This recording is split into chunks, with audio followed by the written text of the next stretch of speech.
ഊട്ടിയിലിപ്പോൾ ഏതാണ്ട് 10-12 ഡിഗ്രി ടെമ്പറേച്ചറേ ഉള്ളൂ കേട്ടോ. നല്ല തണുപ്പാണ് ഊട്ടിയിൽ വരുന്നത്. എന്തായാലും നല്ല എന്താ പറയുക, വാം ക്ലോത്തൊക്കെ എടുത്തിട്ട് വരിക.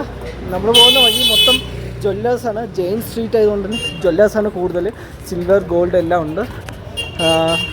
നല്ല തണുപ്പാണ്. കഴിക്കാൻ പോകണം. ഹോട്ടൽ തേടിയിട്ടുള്ള യാത്രയാണ് കേട്ടോ. തീ കൈ കേട്ടോ. നല്ല തണുപ്പാണേ. ഇപ്പം നോക്കുമ്പോൾ 14 ഡിഗ്രി. സന്ധ്യ നേരം ആയിട്ടുള്ളൂ, 7 മണി ആയിട്ടുള്ളൂ. 14 ഡിഗ്രി. ഇതൊരു ജെയിൻ ടെമ്പിളാണ് കേട്ടോ. അതിൻ്റെ ബാക്ക്ഗ്രൗണ്ടിലായിട്ട് ഊട്ടി പട്ടണം കാണാം. അതായത് ബസ് സ്റ്റാൻഡും മറ്റുള്ള കാര്യങ്ങളൊക്കെ ഉണ്ട്. ബാക്കിൽ മലനിരകൾ നോക്കി എന്ത് രസമാണ്. വെട്ടിയായിട്ട് വീടുകൾ, അതിലൊക്കെ ലൈറ്റ് വന്ന് നല്ല രസമാണ് കേട്ടോ വ്യൂ കാണാൻ.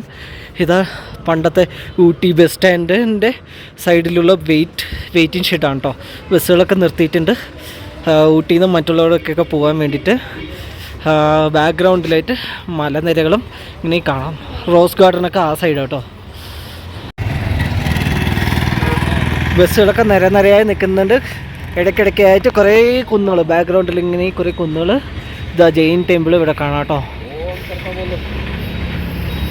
നമ്മൾ ഇരിക്കുന്നത് ജെയിൻ സ്ട്രീറ്റിലാണ്. ഒരുപാട് ജെയിൻ ആൾക്കാരെ തന്നെയാണ് കടകൾ നടത്തി വരുന്നത്. നല്ല ജെയിൻ ഫുഡ്, അതുപോലെ തന്നെ ഓർണമെൻറ്റ്സ്, അങ്ങനെയുള്ള കാര്യങ്ങളൊക്കെയാണ് ഇവർ നടത്തുന്നത്. അതുകൊണ്ട് തന്നെ നല്ല ഫുഡൊക്കെ കിട്ടും കേട്ടോ. അതുകൂടാതെ തന്നെ രാത്രിയായാലും ഇവിടെ ബസ്സൊക്കെ ഉണ്ടെന്നാണ് പറഞ്ഞത്. കണ്ടില്ലേ, ബസ്സുകളൊക്കെ ഇപ്പോഴും നിർത്തിയിട്ടുണ്ട് ഓരോ സ്ഥലത്തേക്കുള്ളത്. അപ്പോൾ ഇത്രയൊക്കെയാണ് കേട്ടോ ഊട്ടിയിലെ രാത്രി കാഴ്ചകൾ. ഇതിൻ്റെയൊക്കെ പകൽ കാഴ്ചകൾ നമ്മൾ ഇനി കാണിക്കുകയും. എന്തായാലും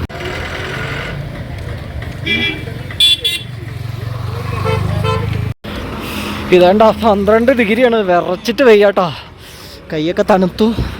നമ്മളിങ്ങനെ പതുക്കെ 12 ഡിഗ്രിയാണ് കേട്ടോ. തണുത്തിട്ട് വയ്യ. ശരിക്കും ഊട്ടിയിൽ തണുപ്പ് ആസ്വദിക്കണമെങ്കിൽ ഇപ്പോൾ വരിക കേട്ടോ. ഡിസംബർ മാസത്തിൽ വരാം. രാത്രി 8 ഡിഗ്രി 7 ഡിഗ്രി. ഈ ആഴ്ച പ്രെഡിക്റ്റ് ചെയ്യുന്നത് 0 ഡിഗ്രിയിൽ എത്തുന്നതാണ്. അപ്പോൾ അങ്ങനെയൊക്കെ ആസ്വദിക്കുന്നുണ്ടെങ്കിൽ നല്ലൊരു വാം ക്ലോത്തുമായിട്ട് ഇതാ ഊട്ടി കയറി വന്നോ. ഇതാ ഊട്ടി പട്ടണം. അപ്പോൾ ഇനി ഊട്ടിയിലെ രാവിലെ കാഴ്ചകൾ, പകൽ കാഴ്ചകളുമായിട്ട് വരാം. അപ്പോൾ രാത്രി കാഴ്ചകളെല്ലാം കഴിഞ്ഞിരിക്കുന്നത്. അടുത്ത വീഡിയോയിൽ കാണുന്നതായിരിക്കും. See you, bye bye. ഇതാണ് ഞങ്ങളുടെ ഹോട്ടൽ മുറിയുടെ അകത്തെ കാഴ്ചകൾ. അത്യാവശ്യം കുഴപ്പമില്ലാത്ത ചെറിയ റൂമാണ്. നല്ല തണുപ്പ്, ഉറങ്ങാനും പറ്റുന്നില്ല.